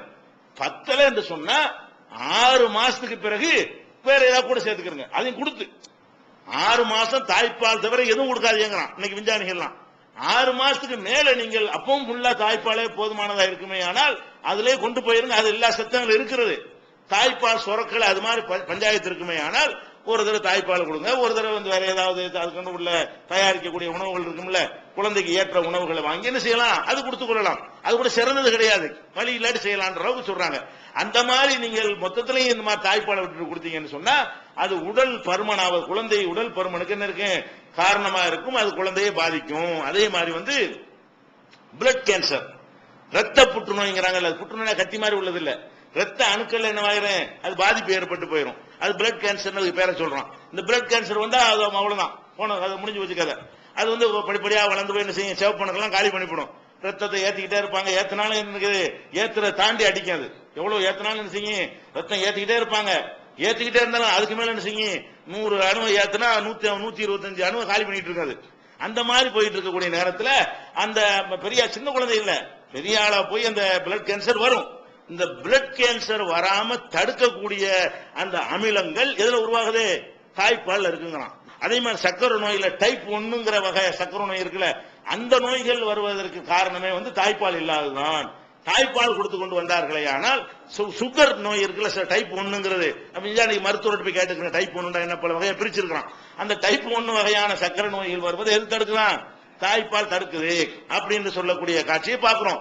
அதே மாதிரி மூளையை வளர்ச்சியை அதிகரிக்கக்கூடிய, மூளைன்னா மூளையுடைய அந்த சதை அளவு இல்ல, ஐக்கியூ அதனுடைய ஆற்றலை அதிகப்படுத்தக்கூடிய அமிலங்களும் எதுல இருக்கிறது, தாய்ப்பால்ல தான் இருக்கிறது. இது மாதிரி இருக்குன்னு சொல்லிக்கிறான். அதை விட முக்கியம் கேட்டா சில நோய்கள் பாரம்பரியமா வரும். சில நோய்கள் வந்து பாப்பாக்கு இருக்கா அம்மாக்கு இருக்கா பிள்ளைக்கு வந்துடும். இந்த மாதிரி பாரம்பரிய நோய்னு சில நோய்கள் இருக்குது. எல்லா நோயும் அப்படி வராது. சில நோய்கள் என்ன செய்யும், பாரம்பரியமா அந்த அணுக்கள் அந்த மரபணுக்கள் தொட்டுக்கிட்டே வந்து இப்படி வந்துகிட்டே வாய்ப்பு இருக்கிறது. இந்த தாய்ப்பாலை கரெக்டா கொடுத்துட்டு வந்தார்களே ஆனால் பரம்பரையினால வந்தே தீர்மை, அது அடிச்சு தள்ளிடும். அந்த தாய்ப்பால் பாரம்பரியத்தினால வரக்கூடிய அந்த நோய் இருக்குதுல, இவனே கெடுத்துக்கிட்டாதான் அது வறுமை தவிர இவன் ஒழுங்கா வளர்ந்துட்டு வந்தான்னு சொன்னா பாப்பாக்கு வந்ததுனால பிள்ளைக்கு வந்துருச்சுன்னு சொல்ல இயலாது. பாப்பாக்கு வந்ததுனால பிள்ளைக்கு வரக்கூடிய புரோகிராம் இருந்தாலும் இந்த தாய் பாலை கொடுத்துட்டு வந்தாலே ஆனால் அதுக்கு உரிய அந்த கிருமிகள்லாம் அதுக்குரிய புரோகிராமை எல்லாம் அழிக்கக்கூடிய, பாரம்பரியத்தில் வரக்கூடிய நோய்கள்லாம் அழிக்கக்கூடிய சக்தி எதுல இருக்குது, தாய்ப்பால்ல இருக்குன்னு. இப்ப எவ்வளவு நன்மைன்னு பாருங்க. இவ்வளவு நன்மைகளை குழந்தைகளுக்கு என்ன செய்யறாங்க, இழக்க செய்து கொண்டிருக்கிறார்கள். அழகு போயிரும் ஒரு பொய்யான ஒரு காரணத்தை கற்பித்துக் கொண்டு செய்யறாங்க. அதை விட முக்கியமானது என்னன்னு கேட்டா, தாய்ப்பால் குடிக்கக்கூடிய நேரத்துல வந்து இந்த வலி இருக்குல்ல, வலி நிவாரணம்ங்கிறான்ல, வலி தாங்கக்கூடிய தன்மை நீங்க எடுத்து பாத்தீங்கன்னா எல்லாருக்கும் ஒரே அளவுக்கு இருக்காது. சில பேர் இந்த பள்ளிக்கூடத்தில் அடிக்க மாட்டேன் செய்வான், வாத்தியம் அடியர்னு இருப்பான், கையை வாங்கிட்டு இருப்பான். சில பசங்க வணங்குதா, சில கம்ப ஓகணும்னு அழுவ ஆரம்பிச்சிருவான். வணங்குதா, இப்படி பாக்குறமா இல்லையா? அதுக்கு ஏன் அப்படி டிஃபரெண்டா இருக்குன்னு கேட்டா, இந்த வலியை தாங்கிறதுக்கான விஷயங்கள் வந்து ஒவ்வொரு உடலுக்கும் வித்தியாசம் இருக்குது. இந்த தாய்ப்பால் என்ன செய்யுதான், வலியை தாங்கக்கூடிய அந்த ஹார்மோன்களை சுரக்க செய்கிறது. ஒரு அடிக்கடி உளுந்தாலும் காய்கையும் பட்டாலும் ரொம்ப கதறிக்கு உயிரே போன மாதிரிலாம் கதற விளையாட்டுலாம் என்ன செய்யாது, இப்ப வருங்காலத்துல வராது. இதெல்லாம் ஒரு ஆம்பளைக்கு தேவைதானே, பொம்பளைக்கும் தேவைதானே. சின்ன சின்ன வலிகளுக்கெல்லாம் அழுதுகிட்டு இருந்தோம்னா நம்ம எல்லா வலிக்கும் பாதிக்கப்பட்டு போயிரும்ல. வலிக்கும் அந்த வலியை தாங்கிறதுங்கிறது பெரிய விஷயம். தலைவலியே வருதுன்னு வைங்களேன், தலைவலிச்சா உலகமே அழிஞ்சு போன மாதிரி நினைச்சிட்டு உட்காந்து போயிருவான். அப்படி உள்ளவன் இருக்கிறான். தலைவலிச்சு அதுக்கு மேல வைத்த வலி இருந்தாலும் சிரிச்சிட்டு போய் வேலை செய்யறவன் இருக்கிறான். ஏன் வலிக்கும், அது ஒரு பக்கம் கடக்கட்டும், அவன் நிக்கணும், எந்திரிச்சு நிக்கணும். அதான் மனிதன் வந்து நல்லா இருக்க முடியும். இதுக்கெல்லாம் கூட எதுல ப்ரோக்ராம் இருக்குங்கிறான், தாய்ப்பால்ல இதுக்கெல்லாம் ப்ரோக்ராம் பண்ணி வச்சிருக்கான்ல. இப்பெல்லாம் குழந்தை உருவாகணும் எல்லாம் அங்க கொடுத்து வச்சிருக்க. நம்மளா கெடுத்த நாசமாக்குறமே தவிர வர்த்தக நிறுவனங்கள் விளம்பரத்துக்காக வேண்டி புட்டிப்பாலை தயாரிச்சு இது குழந்தை ஒரு 1ஆம் நம்பர் போட்டு இது ஒண்ணு இத்தனை வயசுக்கு உள்ளது, 2ஆம் நம்பர் போட்டு இத்தனை மாசத்துக்கு உள்ளது, இதெல்லாம் வியாபாரத்துக்காக செய்யறது.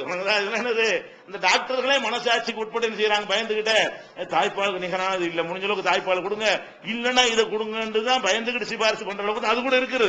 ஆனால் இந்த வர்த்தக நிறுவனங்கள் விளம்பரத்துக்காக வேண்டி இது மாதிரிலாம் செஞ்ச பிறகுதான் என்னவாகுது, நமக்கு வந்து ஆரோக்கியமற்ற ஒரு ஜெனரேஷன் வந்து உலகம் முழுவதும் உண்டாகி ஐநா சபை இதுல பெரிய கவனம் செலுத்தி, ஏன் இப்படி உண்டாகக்கூடிய நம்ம உண்டான மாதிரி நம்ம பேரப்பிள்ளையா உண்டாக மாட்டேங்குது அவங்க கவனம் செலுத்தி தாய்ப்பால் வாரம் உலக தாய்ப்பாலுக்கு ஒரு வாரத்தை உண்டாக்கிறான். வருஷம் அந்த ஒரு வாரத்துக்கு என்ன செய்யறான், உலகம் பூரா அந்த தாய்ப்பால் சம்பந்தமான பிரச்சாரம், அது சம்பந்தமான கருத்தரங்கு, அது சம்பந்தமான விழிப்புணர்வு எல்லாம் ஏற்படுத்தணும்னு சொல்லி ஐநா சபை என்ன பண்றான், தாய்ப்பால் வாரம் கொண்டாடி இந்த ஆய்வுகள் கண்டுபிடிப்புகளை எல்லாம் மக்கள் மத்தியில் என்ன செய்யணும், இப்ப நான் சொன்ன விஷயங்கள் எல்லாம் அதிலிருந்து எடுக்கிறது தான். உலக தாய்ப்பால் வாரம் ஐநா சபையில இருந்து சொல்லி அவங்க சொன்ன விவரங்கள் தான் உங்களுக்கு சொல்லப்பட்டிருக்கு, கதைய கற்பனையே கிடையாது. அந்த மாதிரிலாம் இருக்குது. அதே மாதிரி என்ன செய்யறான்னு கேட்டா, இதய நோய் இருக்குல்ல, இதய நோயை கண்ட்ரோல் பண்ணக்கூடியதும் பெரிய வயசாயி வந்து ஹார்ட் நோயை கண்டுபிடிக்க, அதை கண்ட்ரோல் பண்ணக்கூடிய தன்மையும் எதுல இருக்கு, தாய்ப்பால் அந்த புரோகிராம வந்து இறைவன் போட்டு வச்சிருக்கிறான். அதே மாதிரி ரத்த சோகையின் முதல் சொல்லி இருக்கிறோம்ல, ரத்தத்துல சோகையாய் போயிட்டு இருந்து அந்த 13 ஜிஎம்எஸ் இருக்கணும், ஜிஎஸ்எம் இருக்குன்னு சொன்னோம்ல, அதை விட கம்மியா போறது காரணம் என்னன்னு கேட்டா தாய்ப்பால் கொடுக்காம இருக்கிறது தான். அது கம்மியா போனா அவனுடைய ஆண்மை பத்தி விஷயம் பாதிக்க ஆரம்பிச்சிடும். அப்ப இந்த தாய்ப்பால் கொடுக்காததுனால ஒரு நல்ல திரகாத்திரமான ஒரு ஆண்மையோடு திகழணும் என்பதையும் பாதிச்சிருது. ஒரு பொம்பளை சோகை இல்லாம பிரசவத்தெல்லாம் தாங்கக்கூடியதா இருக்கிற தன்மை இருக்க, அதையும் சோகை வந்தா பிரசவத்தெல்லாம் தாங்க முடியாது, பிரசவம்லாம் ரொம்ப கஷ்டமா போயிடும். சோகை இல்லாம கரெக்டா நார்மலா இருந்தாங்கன்னா அதெல்லாம் ஈஸியானதாயிரும்.